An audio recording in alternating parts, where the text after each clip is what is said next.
What is the overall difference between trading stocks and forex?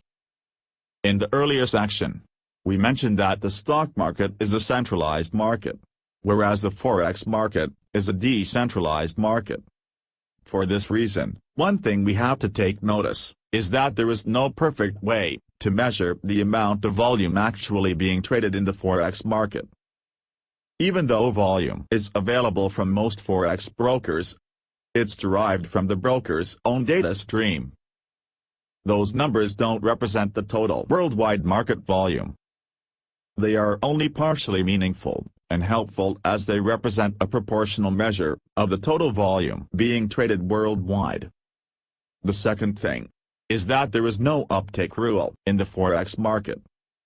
What it means is that the exchange requires that every short sale transaction be entered at a price that is higher than the price of the previous trade. That's why it's not convenient to short sell a security for retail traders, and most are not used to short selling. But there is no such restriction in the forex market. So forex traders can make profits easily by both directions. If we think a currency will increase in value, we can buy it. If we think it will decrease, we can sell it. With the market this large, finding a buyer when we are selling, and a seller when we are buying, is much easier than in other markets. When we look at this chart, it shows the price of a stock. It goes up and down based on its own independent value. Theoretically, stock prices can go up indefinitely as long as the earnings keep growing. On the other hand, when a company has financial problems or if it's close to bankruptcy, the price can be close to zero. But in the forex market, this concept is different, because when we are buying a currency, we are simply buying its strength relative to another currency. Let's think about it this way.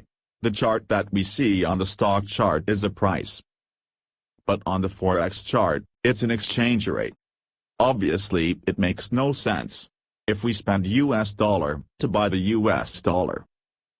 So in order to buy the US dollar, we must be selling some other currencies in exchange for it. For this reason, the forex market is volatile in the short term, because every currency is being compared with other currencies constantly. Lastly is the number of trading alternatives available. The forex market has very few compared to the thousands found in the stock market. This concentration on a few currency pairs gives us the advantage of being able to specialize and follow.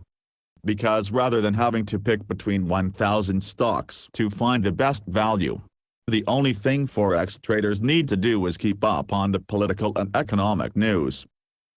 For instance, most scalpers will only trade euro because of its high liquidity, and become very expert on just one pair.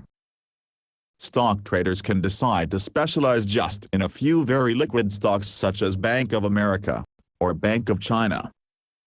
However, those strategies typically involve having to monitor the major equity index, such as the S&P 500 in the US, or the Hang Seng Index in Hong Kong, which makes the setup more complicated. So which is better, stocks or forex? It would be unfair to make an absolute judgment in favor of either one. It really depends on our character and preferences. Some traders naturally feel more comfortable with stocks while others with forex. For the long-term investors, stocks may be a better choice, because they can make spectacular price moves, and entries don't need to be so precise. There's more forgiveness in getting in a bit too early or too late, for example. But for traders looking to do short-term or medium-term trading, then forex with higher levels of leverage and liquidity available should be a serious consideration.